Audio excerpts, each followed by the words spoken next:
everyone. Greetings from Sri Sathya Sai Institute of Higher Learning, India. Dear colleagues and participants, welcome to this online panel discussion, Objects from the Past, a Tripartite Connection between Material, Memory and Counter Stories, presented in collaboration with the Memory Studies Association in its dMSA series. It is profound privilege to convene this virtual gathering today, where we connect as scholars and stewards of narratives long silenced by the winds of history. As a member of the Memory Studies Association, I'm delighted to convene this online panel discussion. This event presents an invaluable opportunity afforded by the MSA to forge connections among scholars of memory studies worldwide, fostering profound discussions on the innovative topics that bridge disciplines and geographies. It is particularly gratifying to note that both Professor Rani and I are active members of the MSc, and our shared participation in the recent MSc conference in Prague provided a really inspiring space for an intellectual exchange. So on this panel are three of us from the Department of Languages and Literature, Sri Sathya Sai Institute of Higher Learning, South India. Professor Rani has a career in teaching and research in literature for 3 decades. And Dr. Siddhartha R, a post-colonial expert, is also on the panel to talk about counter storytelling. Myself, Lakshmi Chandra, a doctoral research scholar working on memory studies in the context of disputed territory. Memory studies in literature are significantly important because they dive into how our past shapes who we are, turning each personal stories into these epic explorations of identity, like in Proust's endless cookie-dugging reminiscences that make you feel that every forgotten detail is very important. They help us unpack heavy stuff like trauma or history's ghosts, showing why we cling to some memories and ditch others, which make characters, especially as readers, way more relatable and human. Ultimately, it's all about keeping the world's collective memory alive through these books so we don't repeat the old mistakes and can chat about what really matters across generations. So, Professor Rani, what are your initial thoughts on this panel and its relevance? Thank you, Ms. Lakshmi. To start with, I am quite happy to be part of what we call memory studies because I had a very interesting and amusing anecdote, an incident that happened to me a couple of months ago. A few colleagues from the academia met to assess a project, and one amongst them was a medical doctor heading a health university in Dubai. While each of us introduced ourselves, I mentioned my interest in memory studies. And a very interesting question of curiosity emerged from him. He said, memory studies? What do literary scholars have to do with memory? Memory is for the medical men. Because for him, memory meant amnesia, a physiological thing that happens in man's brain to help him remember. But beyond the medical connotation, it didn't mean anything to a medical person. So when I said that in literature, we study memory from a totally different perspective, adding to enhancing historiography, it was something new and different for them. So I believe more conversations on memory studies, on different aspects of memory studies is important and necessary for literary scholarship to accept and non-literary scholarship to understand the significance of memory studies in general itself, which is the overarching theme of our conversation today. Yeah, that's from me, Ms. Lakshmi. Oh, that sounds very interesting.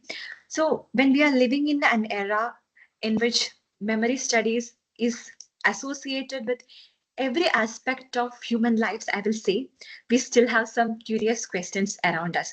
So I hope discussions like this will give some insights to people who pose such questions. Thank you, ma'am. At the heart of our inquiry lies the enduring legacy of the 1947 India Pakistan partition. I would like to redefine and say it as India partition, a cataclysm that rent families, landscapes, and identities asunder. Yet, amid the rubble of displacement, ordinary objects emerge as extraordinary witnesses, a tarnished key, a faded sari, or a withered trunk. These materials of memory, as we term them, transcend their materiality to become vessels of resilience. They challenge hegemonic narratives. So, those official chronicles often eclipse the human cost. At the same time, it paved the way for decolonization, which we'll address in the session, reclaiming history from the margins to restore the dignity of the displaced. And that sounds very great when we say it explores to restore the dignity of the displaced. So, as a post colonial expert, what are your thoughts on material memory? When I said the word material memory, what came to your mind? Um, Interesting that from the broader area of memory studies, we are now going to discuss material memory. Material memory. So the very first time before we launched into serious discussions on memory studies itself, the very first time I heard the word material memory, I basically, like anybody does in today's world, went on a Google search, and nothing new. I got two different possible meanings. One that relates to humanities and the other that relates to the sciences. So I think before we really go into discussing material memory from a humanities perspective, it could be interesting for the audience to understand these two seemingly contradictory, but in my own analysis and reflection, I would like to say how they are actually quite connected. So one of the first things is material and memory. The other is materials with memory. So when you're talking about material and memory, you're talking about the deep connection that physical objects around you, small things that can trigger and shape human memories. It could be personal memories, individual uh, who are um, uh, who are encouraged or influenced to think of a certain episode or event, looking at a certain object in his or her surroundings. It can even expand up to what is called a collective national memory when you look at sites of memory that represent a national event. Now, that is the first part of it, which is to do with humanities and literary studies. But the other thing that I came across was materials with memory. And this is pure science, and this is material scientists who talk about materials. They have shape memory alloys. For example, if you talk to a physics or a material scientist, uh, materials or alloys that physically remember their original shape and return to a previous form once the external pressure that is impacting them is removed. So while they looked very different, something set me thinking, and I felt this is what happens even in memories that are contained in objects that are symbols of displacement. Very often, because you already mentioned India partition, and when people had to move one from one region to another in desperation, in almost a state of refugeehood, basically that was a pressure point that was causing some kind of displacement. But these objects that they carried with them, when they look at them, when these memories arise in their minds, maybe there are those small tiny spots in time when these pressure points release, and for a second they are back in their original homelands or in their original rooted hometowns and wherever else their memory takes them.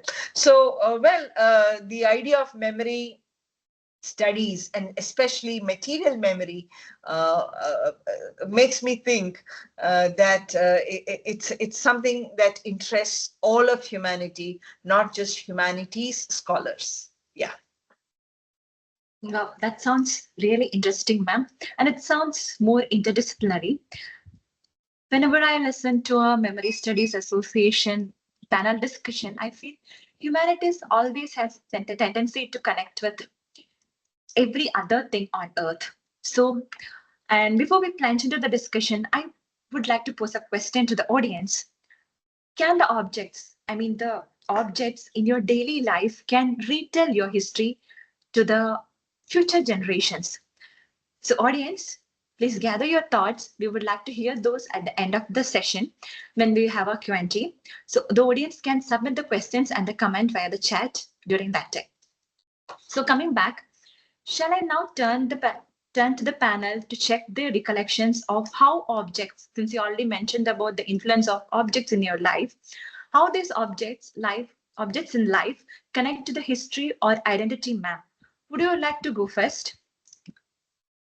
Very, very interesting question. While what I say might sound very subjective, but that's how histories are made, right? Because history is, end of the day, story of what human beings go through, which collectively becomes the story of a nation, which we put on historical records. So I want to recall a very simple, mundane act that I engaged in a week ago. I live in the southern part of India called Andhra Pradesh, and there was a small fair in town. So that's where artisans, the local artisans, come and set up shanty shops on the pavements. And while I went past, there was one particular object in one of those shops, tiny little shops, which caught my attention, which actually arrested my footsteps. I literally stopped there while I didn't intend to shop. I want to actually show the object here. So this is the ceramic pot that I bought just 10 days ago. I said, they look really nice. They're beautiful. And I bought 3 of them, and I took them home. Now, that seems like a simple, abrupt, unplanned bit of shopping. But from the time the three of us got into a discussion on this panel and the topics to deal with, I realized that this particular object that I purchased was not simply a shopping spree, but something that much more. And this is how personal histories connect to cultures of communities. So basically, this ceramic pot is a miniature version of what always was on the kitchen shelves in my own ancestral home in another part of the country, Kerala, from where I am happily now displaced to another location by choice.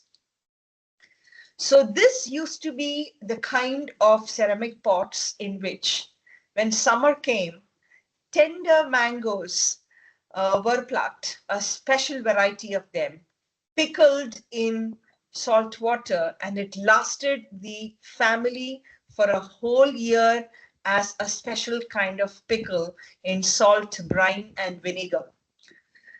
So I realized much later on reflection that what made me stop to buy this is actually the compulsion of that memory. The compulsion of a memory that took me to, in an instant, in literally a second, to my past, to where I belonged, to my homeland, to my own ancestral home, to literally the kitchen in the place where I grew up as a child. And in those few seconds, like a reel of movie, have watched myself as a little girl, even stealing a piece or two of tiny tender mangoes when probably I had already overeaten.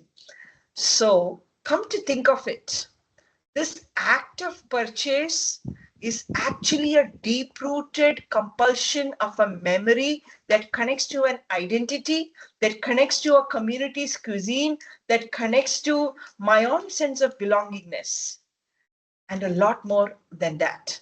So material memory is a powerful tool in microhistorying, if I may say, which could be a huge part of um, raising the importance of historiography in today's world. Yeah. I'm pretty sure that, ma'am, when you saw that ceramic pots, you might have got reminded of the aroma or the taste of those pickles. So Absolutely. that's a powerful analysis. So that simple experience itself will tell you how powerful a memory can be. So a simple purchase which had such a deep seated evocation of the past. So that triggers another memory from my personal experience. So there was a particular electric lantern in my house. So whenever I look at that electric lantern, instantly the memories of the Kerala floods that happened in 2018 come to me. So it was such a terrifying time, honestly, because we were all blanketed by the feeling of uncertainty, fear, and whatnot. We lost power, so everything was pitch dark. So the water level was constantly rising and making us worry about the next second because anytime the water, our house will get submerged. So I remember spending 2 whole nights huddled up together looking at the lantern without knowing what to do at the next moment. And even if we do something that won't yield any result.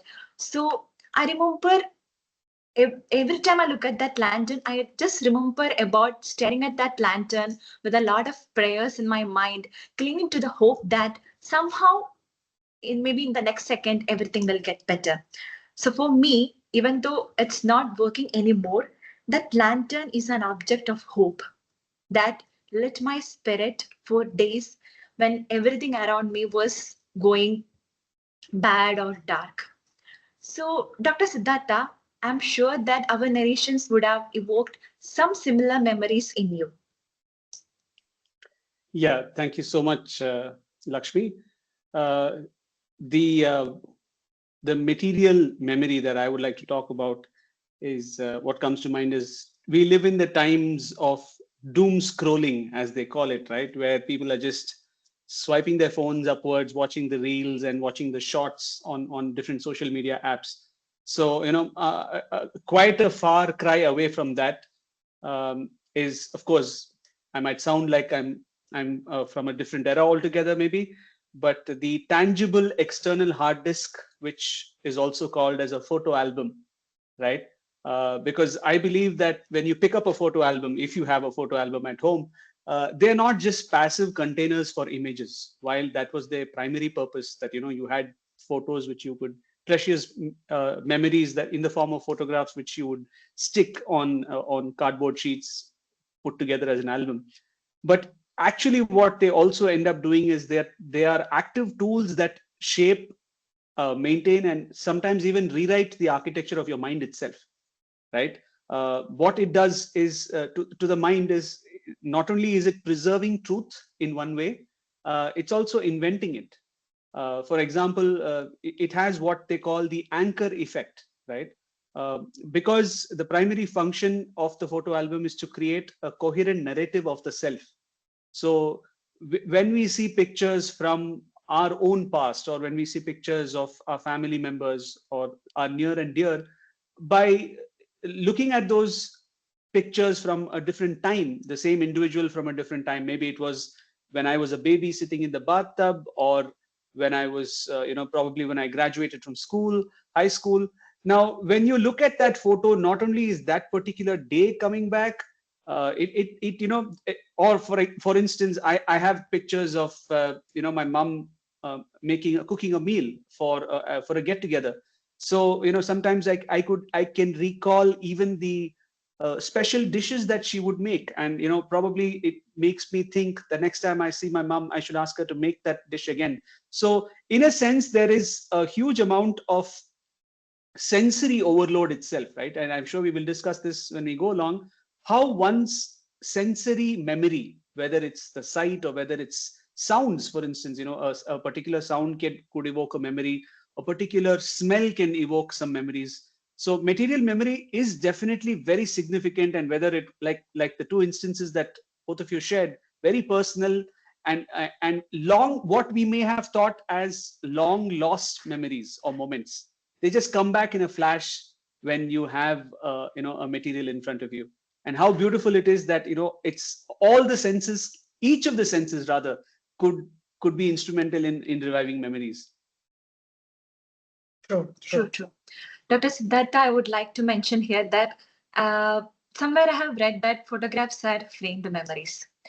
So this also takes me to the next point, which is another major aspect of material memory, because these material remnants are anchors against displacement. So here I come across a particular anecdote that I read in Remnants of a Separation, A History of the Partition Through Material Memory by Anchal Malhotra, in which material objects emerge as profound anchors preserving personal histories and mitigating the profound sense of loss incurred during the 1947 partition of India. In that, there is one of the compelling incidents was of Azra Haq, if I remember the name right, who carried a string of Basra pearls, which was very rare and exquisite at that time. And that was something that was given to us as a gift by the Maharaja of Bikaner in 1941. So all she could do at that time of uh, chaos was to tie those string of pearls to her sari and carry it to the place where she got displaced. She got displaced from Dalhousie to Lahore, and those pearls uh, are symbols of her pre-partition opulence. So anytime she take those pearls, touch those string of pearls, it reminds her of the good old days where she lived a royal life. And that sounds very traumatic and interesting because she's cherishing those memories with those string of pearls when she's struggling for daily meals. So, how those memories about the pearl are connected with something uh, about the bygone era of your days? Yeah, actually, I recall another incident that the author talks about in this book, Remnants of a Separation. In fact, the whole concept of material memory came up because Anchal Malhotra took this initiative to start this Museum of Material Memory, the Digital Museum, which is a crowdsourced museum. And I think that's a fantastic way to narrate history. I remember, and I think even till today, a lot of school children complain about history being a boring subject. But when you look at it from the perspective of objects that tell stories, I think it becomes very deep yet engaging, both at the same time. So maybe we can consider how material memory can be a pedagogical tool in the future in history teaching. I mean, that's just a thought that comes to my mind as I talk. So I was also recalling when you talked about the pearls that she carried. Anchal Malhotra talks about her own grandfather who carried a metal pitcher, a metal pot, a ghara, they call it. And it had no utility value, basically. There wasn't anything that one could do by carrying that all the way from Lahore into India when they came. However, every time they looked at the object in the house, she says there is a recollection of how in the family courtyard it was used to churn lassi. Seems like a very simple act, but that is a part of a routine of a community life in those days. So in his refugeehood in India, that life has been disrupted.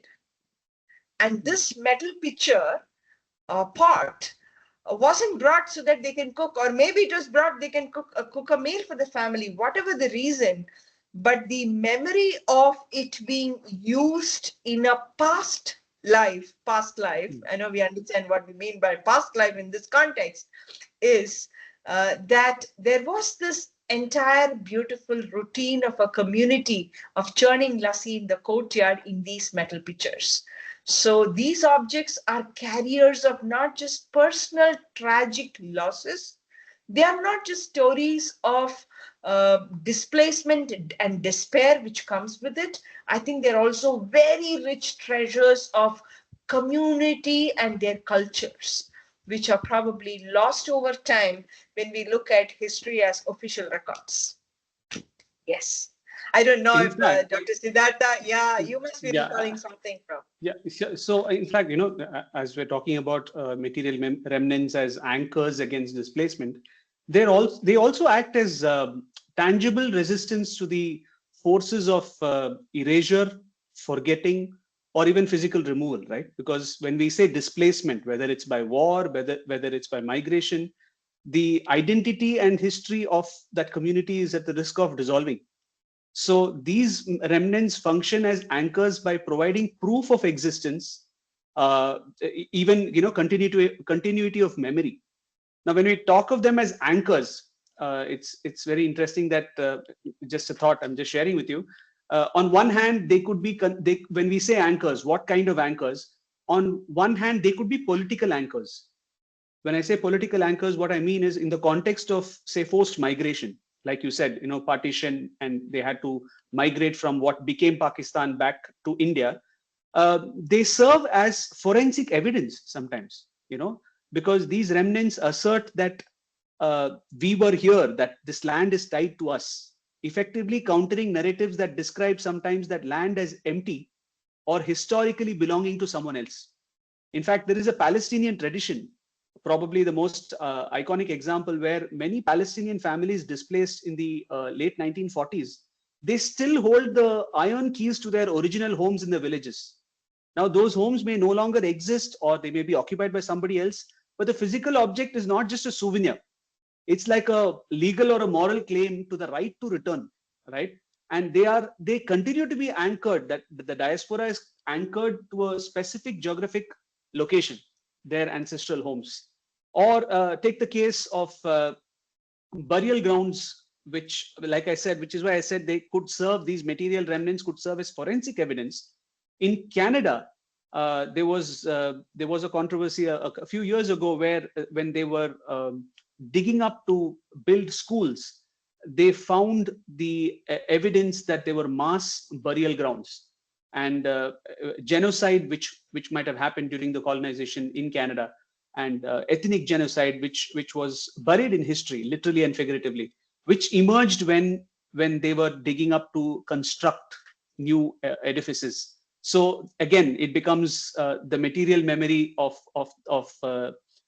what they found under the ground became forensic evidence. Now, they could also be psychological anchors because, like the example that you gave during the partition, or we see this image of the refugees bundle, right?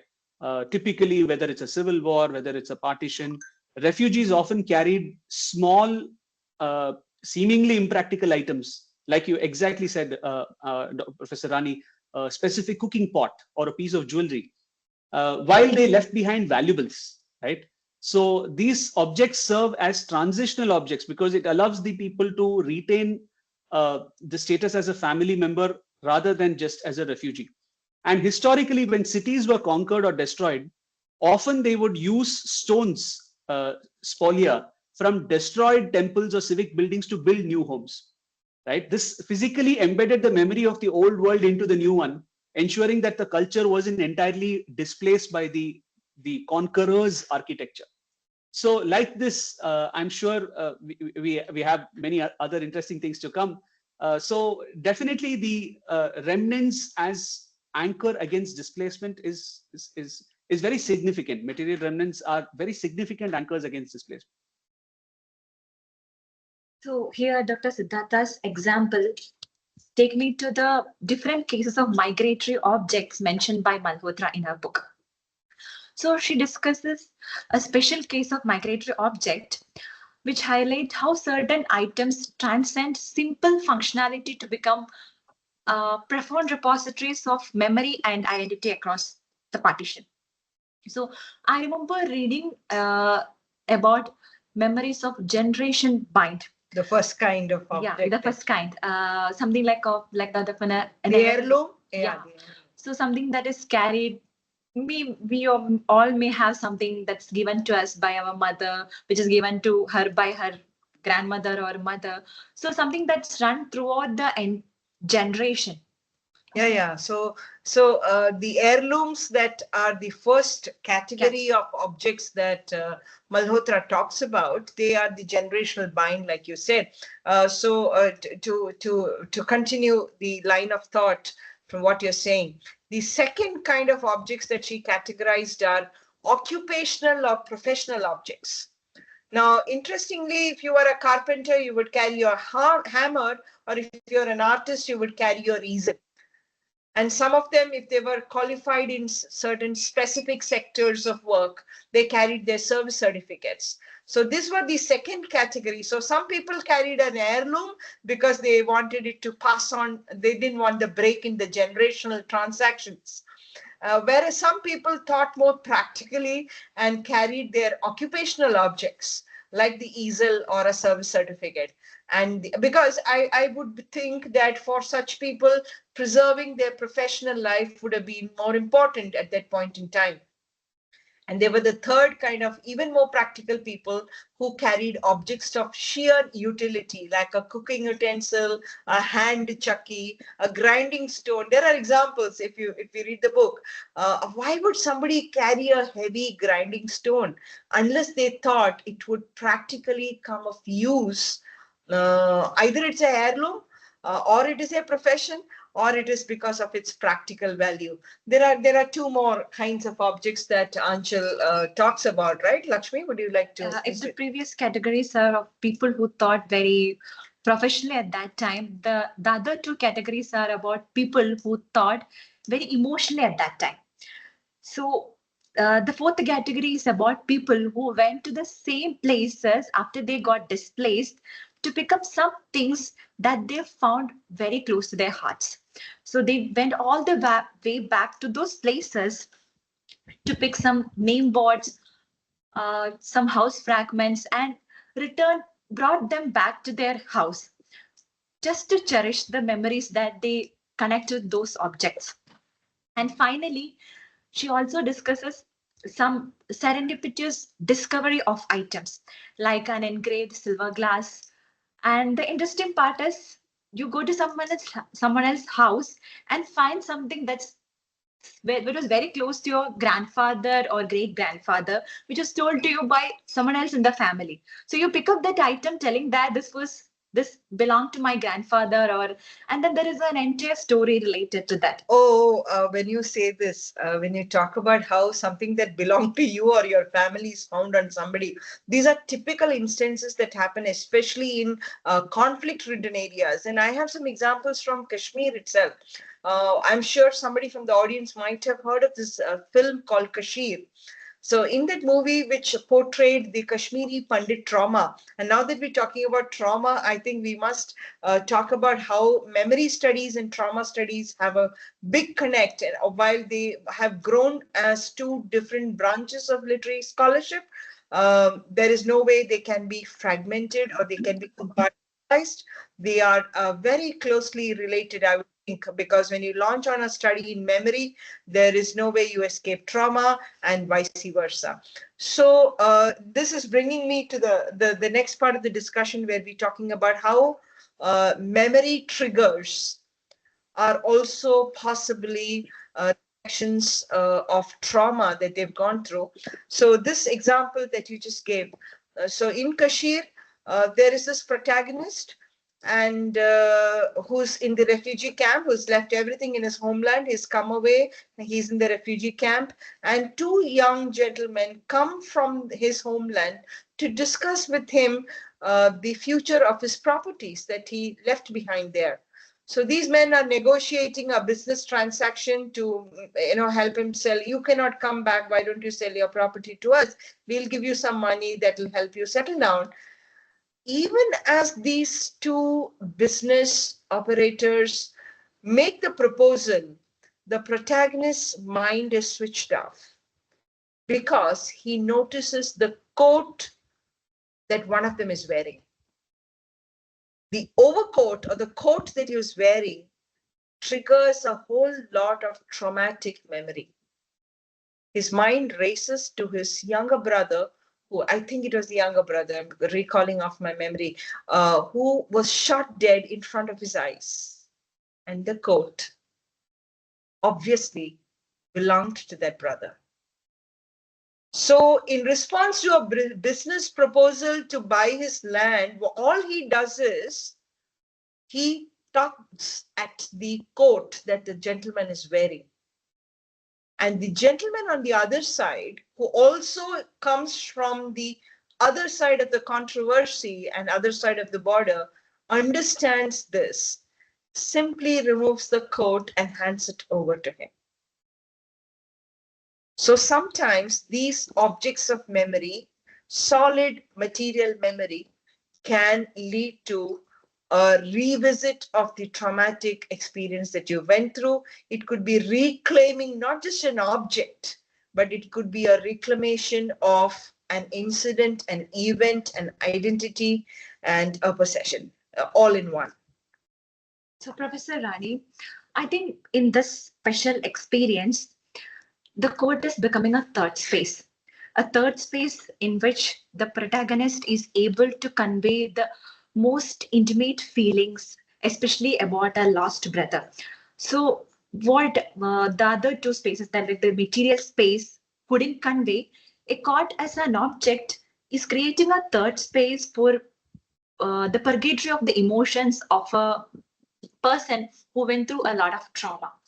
So I remember Dr. Siddhartha mentioning about objects turning into third spaces in the discussions that we had before.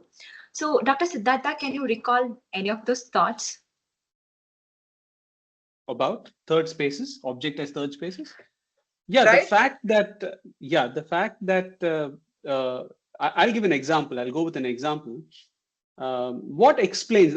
Let's think of P.B. Shelley, right?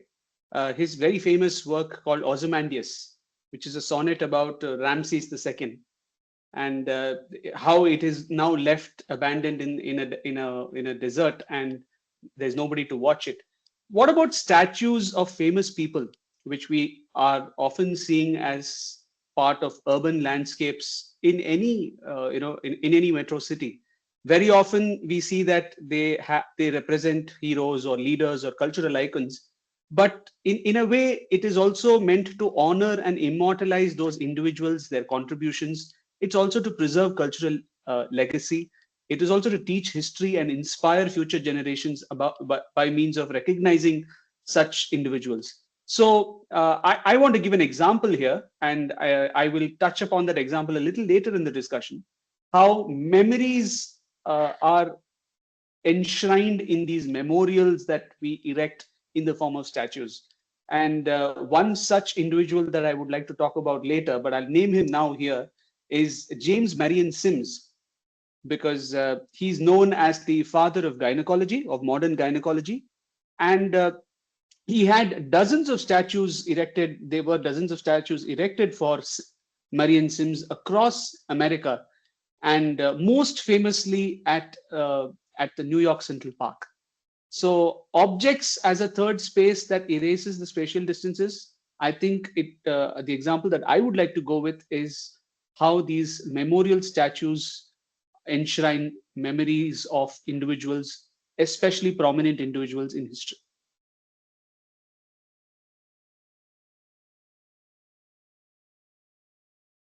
Right, right. I know that there are also similar examples of one more example from Kashmir again, where in the refugee camp, when a meal is being cooked, the aroma of the dish just the aroma. So I would think that sensory memory that you made a reference to very briefly in the beginning.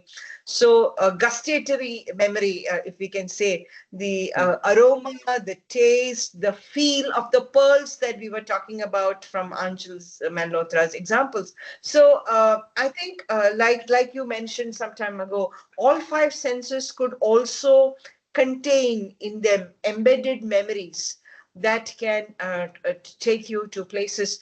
For want of time, I will not go into the example that I was thinking of, but it's about a dish that is being cooked in the refugee camp, and the aroma of the dish transports her to her life in Kashmir, where she made this very special local cuisine. So just wanted to mention the sensory memory in this case. Yes. So, from all the discussions that we had so far, I have a question.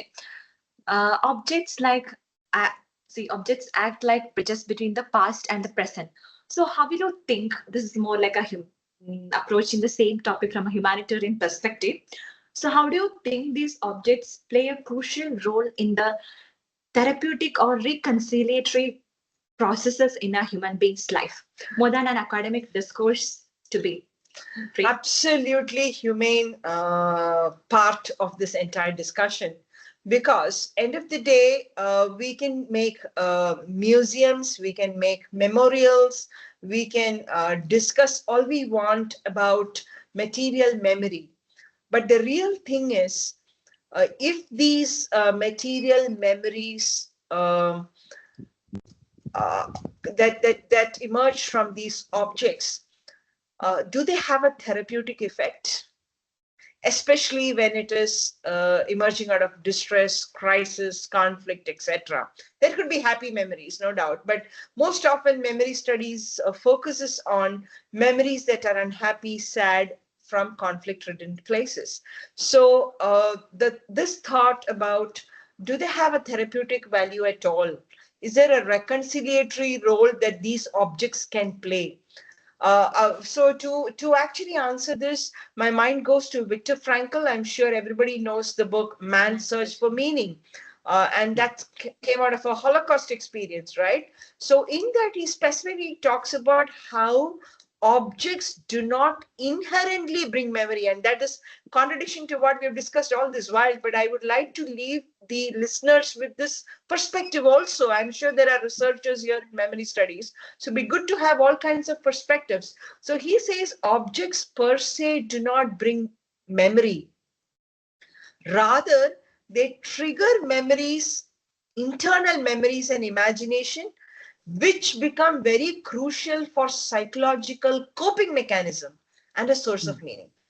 He himself, actually, I think I'm right when I say he himself had the image of his wife in mind, which helped him cope with the stress of being a prisoner in those gas chambers and helped him come out alive. So while objects by themselves may not contain memory, according to him, they are capable of triggering a kind of memory that leads you into your internal imagination, memory, etc., which helps with psychological coping. So I think, and I think in Anjal Malhotra's preface or foreword also, I remember reading about how these recollections helped the older generation at some point allow the hidden and oppressed stories that never left their psyche, I'm sure, at least come to light. So definitely material memory has a huge role in psychological coping mechanisms as well as therapeutic value. Ma'am, you're talking about how material memory, when you're talking about memory studies, it's very closely intertwined with trauma studies. I think another aspect that material memory is linked to, another aspect of study is counter storytelling, right? Because the whole premise of counter storytelling is to give a space for the voices that have not been heard or the stories that have not been given a platform.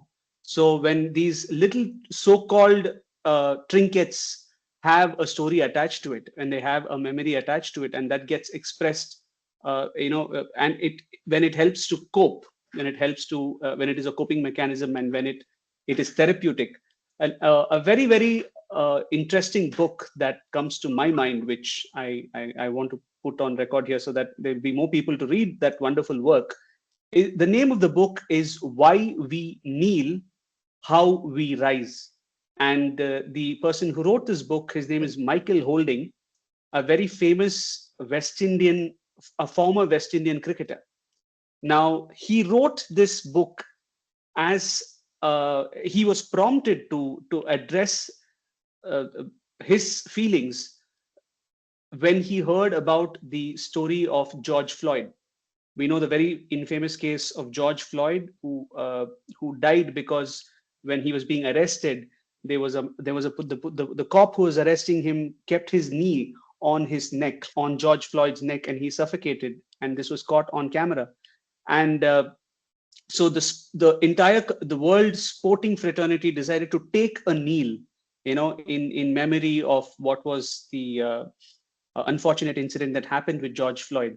Now, being a person of color, Michael Holding, when he heard and he saw the news and saw how the colored man's life is that carelessly treated, it prompted him, when he was on air as a commentator during a cricket match, it prompted him to break down when he spoke about how much more oppression should we have to face. And he says when he finished going live and he broke down and he finished going live, there was a flurry of calls from people from different walks of life who wanted to share their own stories to him, with him. And Holding says that prompted him to write a book in itself, right? And you would not believe some of the stalwart sporting icons who have endured racism in one or the other form. And the whole book is replete with instances. It's a masterpiece in counter storytelling, if you ask me.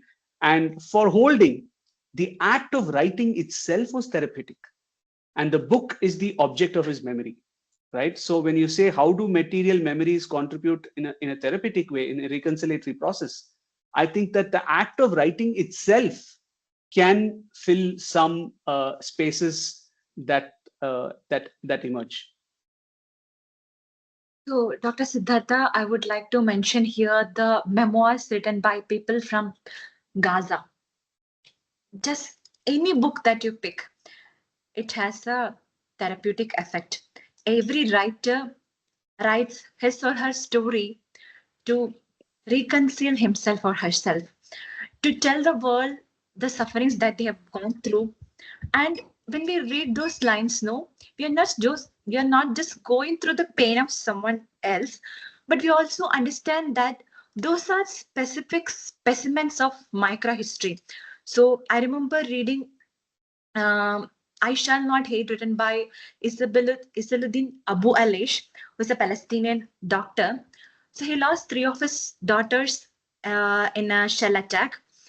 And when he narrates the whole incident, we can understand that it's a purgation of all his emotions.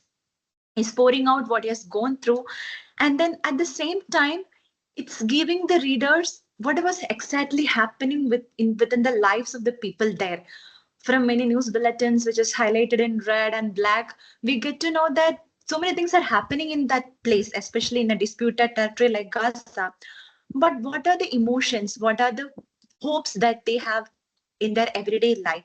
So here I see that even though they are expressing their emotions, feelings, or whatever you call, those all are specimens of microhistory. So, Professor Rani, what are your thoughts on the same? I think it's a good idea to expand the very narrow meaning we might tend to give to the phrase material memory. With the example of Holding's book that Dr. Siddhartha just mentioned, I think we are moving out of the idea that an object, a gross object with physical dimensions alone need not be. It could even be the act of writing, which of course ends in a material or an object called the book. But there are also instances, probably I think we should, in our context, talk about expansive meanings possible for the word material memory, for the phrase material memory, because spaces and places can also become containers of microhistories.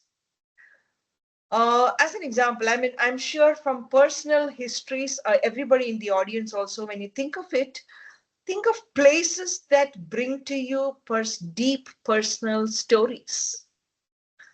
But I would like to bring quickly to light from two major national historic events, one from India, one from South Africa, examples of how spaces or places can also become materials of memory, which can lead to historiography being substantiated with these objects or places.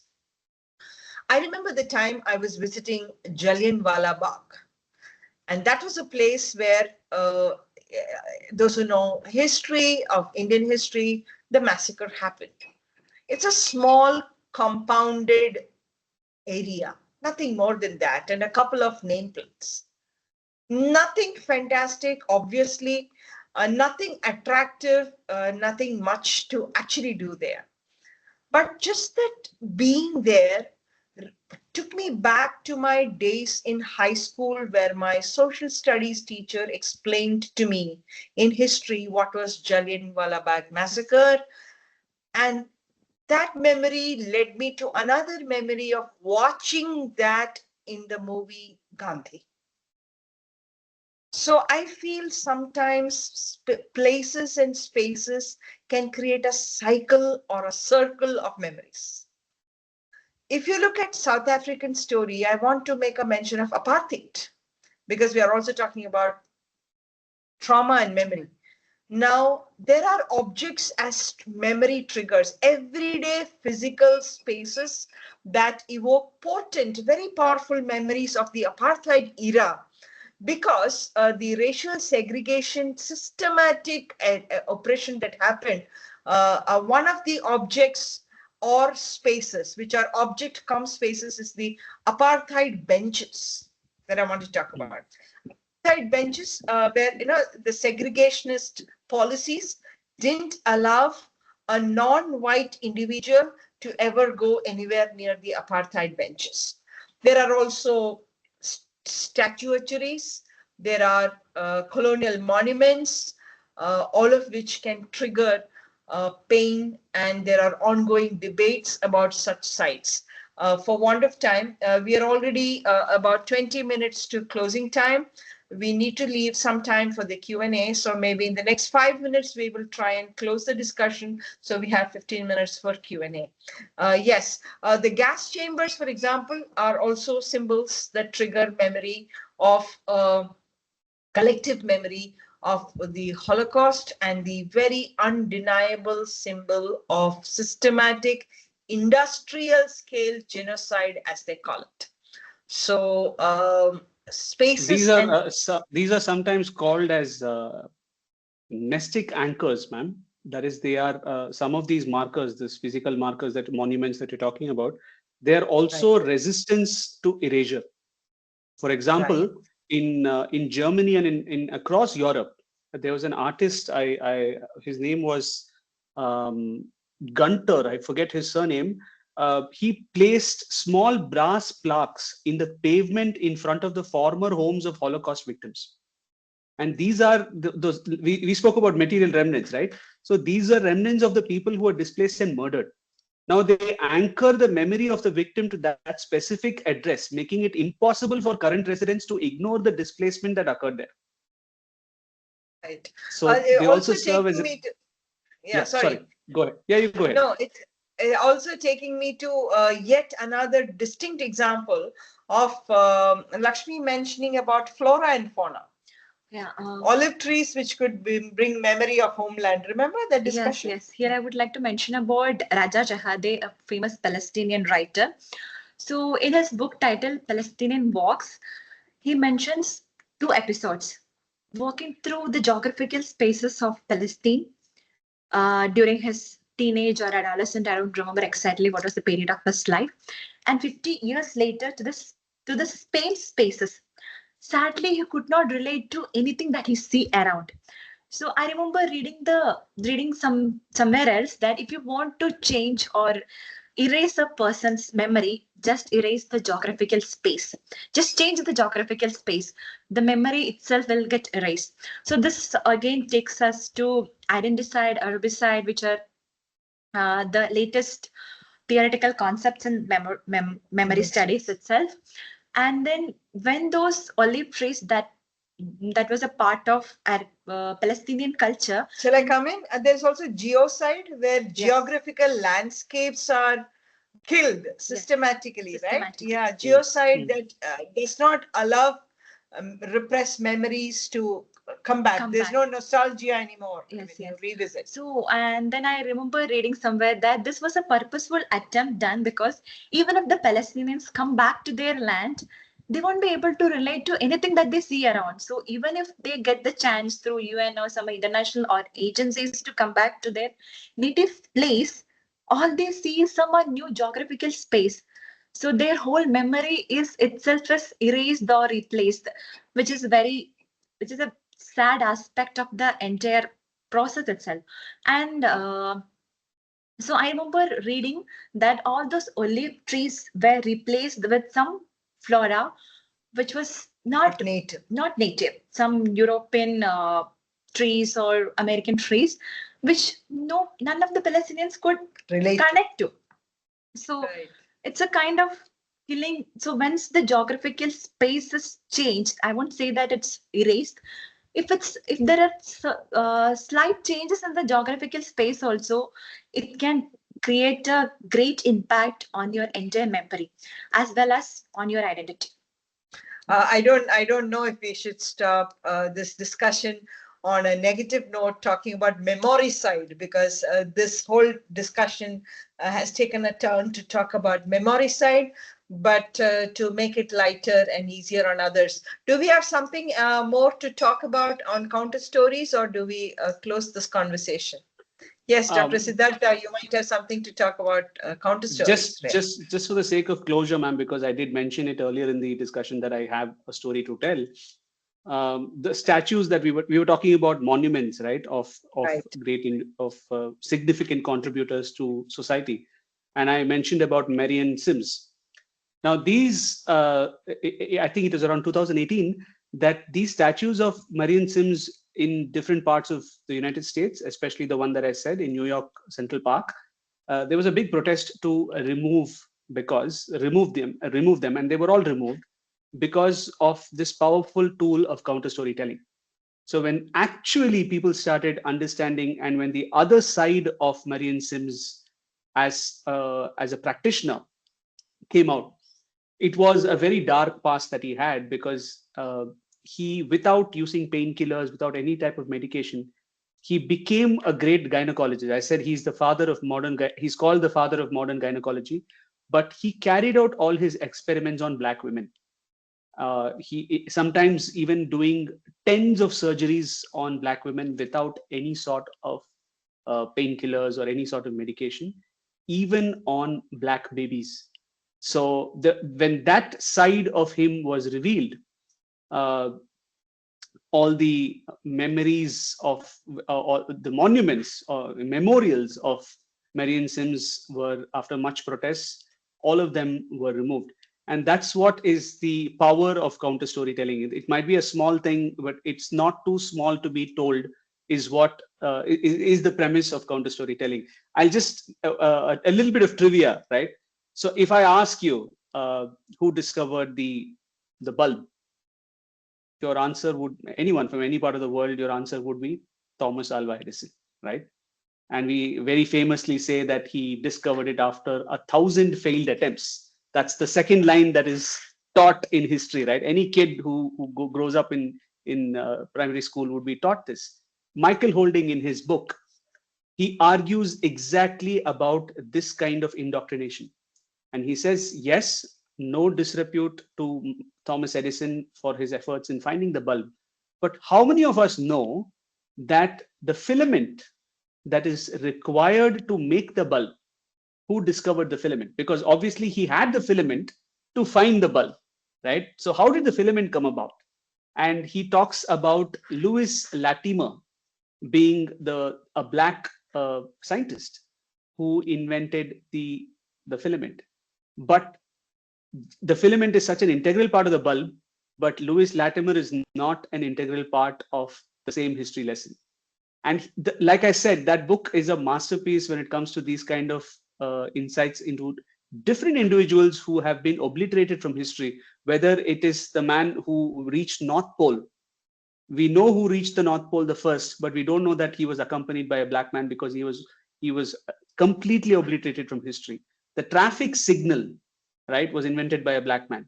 The traffic signal, which brings so much of order into our busy city lives, right? Fire safety devices, and they were not accepted in society, mainstream society, only because the man who invented it was a black man.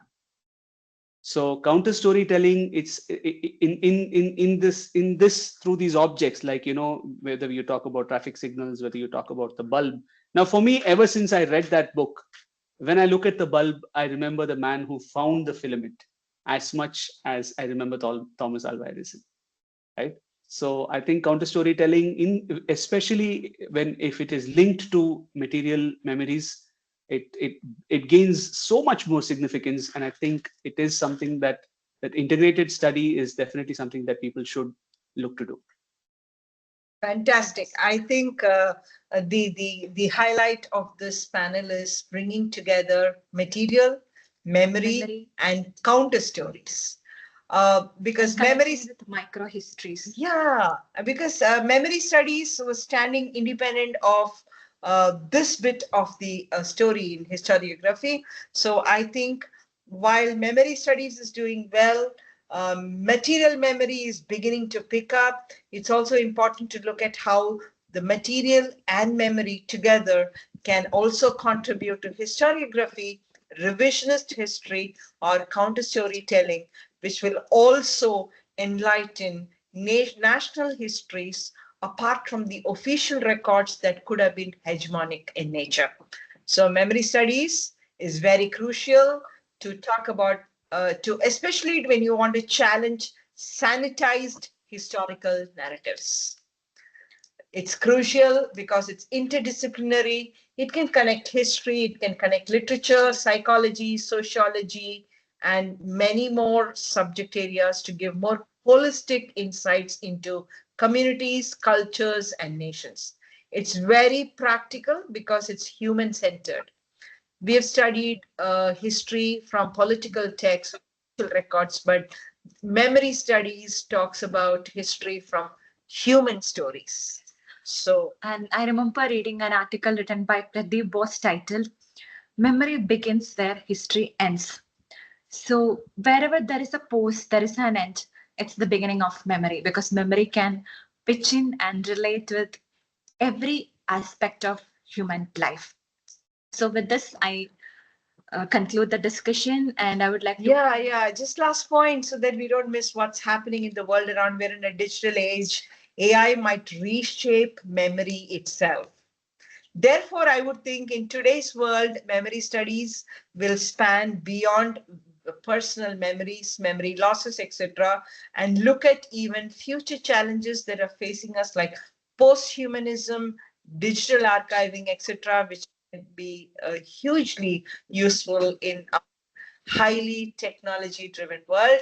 I think with this. Yeah. So with this, we can conclude the discussion, and now I open the forum for Q&A. So if you have any questions, please post it in the comment box. The Q&A box is enabled for you. Yes. Your questions, feedback, comments, compliments, everything welcome. Can I add a little bit about Q&A session? So, hello everyone, thank you for attending this meeting. If you have any questions for our presenters, you can write them in our Q&A session and I will show them to our presenters. And if you want to ask your question out loud, please raise your hand and I will give you an access and permission to talk. I will turn on your microphone and your video. So if you have any question, please welcome. And now we can start this session about like what we have heard here. Thank you. Thank you, Ekaterina. Okay, so we have first question here. Give me a second.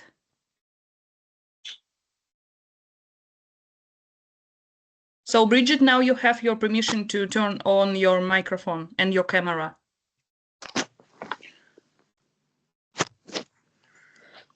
My camera doesn't seem to want to work, sorry. Okay, no problem, yeah. We can see you. We can see you. You can see you well. I just can't see me on my phone, thank you. Firstly, I tried, when you said the Q&A was live, it came up as not live on my phone. I don't know if it's my phone playing about, but I thought I'd mention that. You raised a point about photograph albums at some stage. And I was wondering about that, if you'd like to comment a bit more, because I feel there's more than just this list of photographs in a photograph album. You get, the memories are bigger than those provided by the photos. So one of the photograph albums in my family was owned by my grandmother, and I don't need to see the photos. It's just that album that will remind me of her and some very strange things about a very grumpy old lady. But that photograph album on its own, even if it was empty, would provide a link. And some of the other photographs albums that my parents kept while we lived in West Africa still smell of West Africa without, so they're much more than a book of photographs. And I wondered how you feel that the fact that, I mean, certainly my children don't own photograph albums, they just own phones now. And I wonder how that will affect in the future, how we, the link between memory and photographs. So my first response to that would be, ironically, or if we can call it ironic, even the phone says you have photo memories with these people, right? It's Google Memories is what the app itself gives as a notification. Yes. So I think we're in very safe hands on that front, because again, it's the same feeling, right? When you go back to, it suddenly tells you this day 8 years ago or this day 10 years ago. And that's a very precise point of time in your life. And the first thing that I do is probably, I check how much of my own self has changed in 8 years or 10 years, or since the time has passed. So even though we're moving on a tech front, I think the photos are much safer, right, than they were in photo albums that might be ravaged by time, by termites in an attic sitting somewhere. They're much safer today. Yeah, that's my response. I don't know if I answered your question entirely, though. I would like to ask Professor Rani. Yeah. No. I want to ask a counter question because you're an expert in counter stories. My question is, but my grandma's picture, like what Bridget said, has come down to her. But my grandma's pictures will stay in her drive and it'll be gone when she's gone, unless she's really cared to share it with me. So now the albums are no more public property. They are individuals' private storage deal. So what do you have to say about that? Yeah, I guess sharing is caring. If your family truly matters, you'll make sure you give them at least access to your photo drive, if not to your properties, right? So, and don't you think that these, since you mentioned about the digital spaces, do you think it's taking a toll on the memory itself, because you have somebody to remind that this happened to you 8 years back? Because you don't need to store it. You're not giving your memory enough exercise, because the medical memory, we mean. Yeah. So it's taking a toll on the human memory itself, I feel, because you always have at the back of the mind that this app will remind me of some anniversary dates or some birthdays. I don't need to keep it in my mind. So it's taking a toll on the memory itself when we are moving much into the digital spaces, but sometimes you cannot help with it.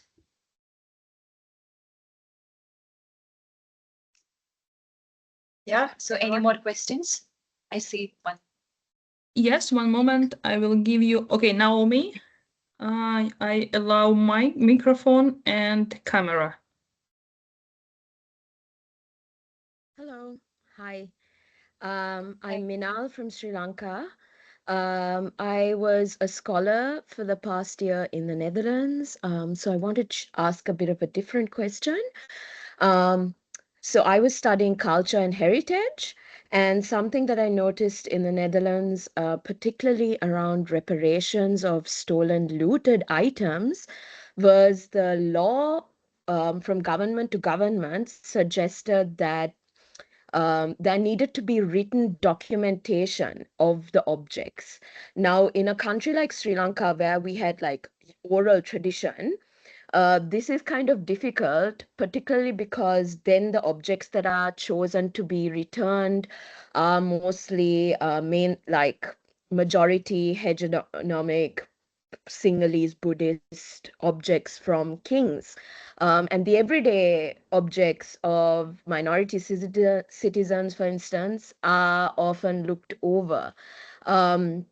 So I just wanted to ask, what do you think, how important do you think memory and objects are in this regard when it comes to decolonial reparations and archiving, because on another note, I think a part of my activism when I came back was to start memory circles where I'm teaching people how to archive everyday objects and talk about the stories that these objects hold, and the objects that are important to them, like everyday objects.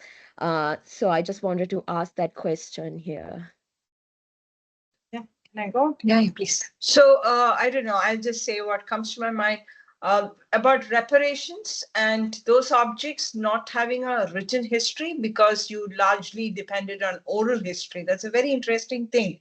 But I would think if you went deep into oral histories, which I'm sure over time have got recorded, whether it's folklore, folk stories, maybe a chorus in drama, in theater performances, ritual songs. Maybe there will be references to these objects even in that oral literature. And that could be ample proof and evidence to show that these indeed belong to a certain community and space that we are asking reparation for. So that's what comes to my mind. I don't know if that answers your question, but that's, I think, one of the ways to look at it. Go deep into oral literature to find references to these.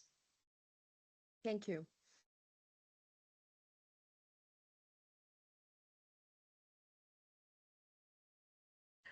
Okay, we have one question in our Q&A session. Can you see this question from Tanvir?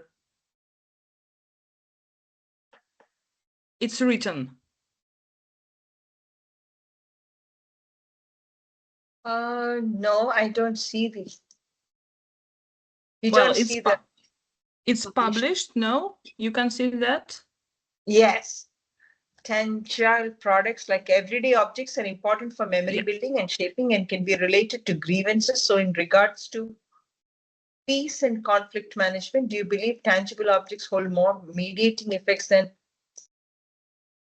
tangible? Maybe she meant.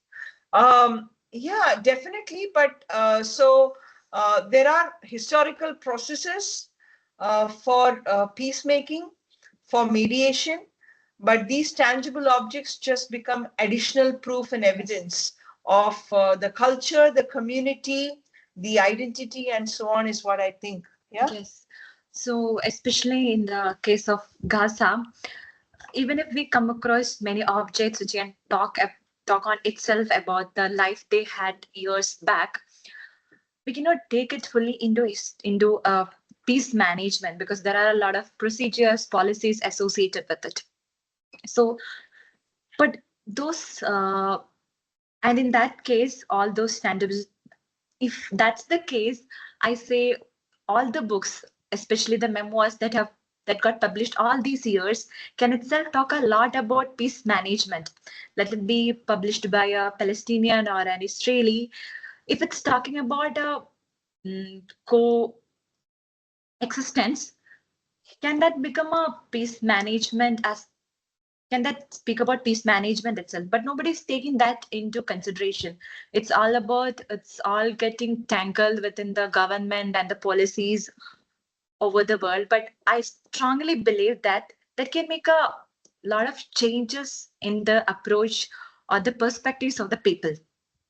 That may in the longer run yield better results, I will say. So I hope we answered your question well.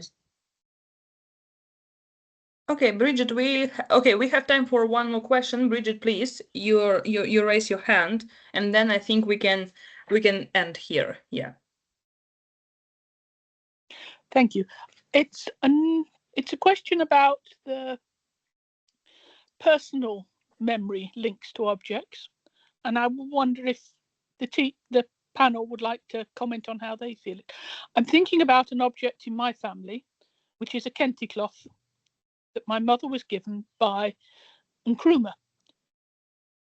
I only found that out about 5 years ago. So the actual memories that my mother has of that object, so it triggers for her time she met Nkrumah. For me, I never knew that. I just thought of it as a bedspread. So when I see it, I think about my childhood because that was always on my bed. When my kids see it, my son said, "Oh yes, it just reminds me that you never throw anything away," because it was so old and so worn.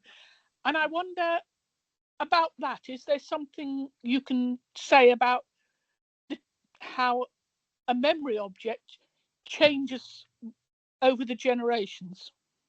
Transgenerational. So there's something called transgenerational or intergenerational memory. There are instances where they say intergenerational trauma has even led to genetic changes. So in this case, the perception of the object is bound to change from generation to generation. But the fact that that object or whatever triggers that memory is still part of an important memory element of the family itself, I think is what should be heartening. How it is perceived from generation to generation is bound to change. I think you will have more answers if you read upon intergenerational memory and transgenerational memory. So there is one particular conversation between a writer and his mother. So his mother asked him, "Do you have a lot of memories, I feel?" And the writer asked her back, "Where shall I put it down?" So it's a kind of, you give your memories to the next generation, and so I truly believe when your son asked about that specific piece, you would have narrated to your son about your memories associated with. So now your son will have a set of his memories and your memories. So it's an addition of the memories. We are not erasing or clearing out any memories of the future, but we are adding ours to that, as well as keeping or safeguarding the memories of the previous generations. So it's a kind of addition of the memories. Narrative cycle. Add narration to narration. Yes. Narration within the narration. Yes. His story of the object, your story of the object, your mother's story of the object. If we are able to pass this on, then there is the cumulative effect of all generational memories. And it's interesting that Thank you. that particular in case of something that is transgenerational, it could go either ways, right? Either it could be considered very valuable because it belonged to somebody of the previous generation, right? It is my grandmother's mother's blanket, so it's precious to me. Or it could go diametrically the other direction, where it's just a piece of old cloth, right? They don't associate. There's no sentiments about it, about discarding something, because you don't have any memories associated with it. So should we close with a thesis statement for another research and discussion, that is, family values also determine the grade and intensity of a memory? Yes. Wow. Yeah, we're done. Ekaterina? Yes, I think we can stop here. Thank you everyone for attending this meeting. And later, very soon, the recording of this event will be available on our website, of Memory Studies Association, and you can find it and rewatch if you want. So thank you everyone. Thank you. Thank you, Katrina, for technically supporting us you. throughout the session. Thank you all. Okay. Our have formal a great thanks week. to MSA. Our MSA. formal thanks to MSA for facilitating this. It was great collaborating with you. Thank you. Yeah, thank you. Thank you. Well, bye and have a great week. Thank you. Thank you, everyone. Thank you, everyone.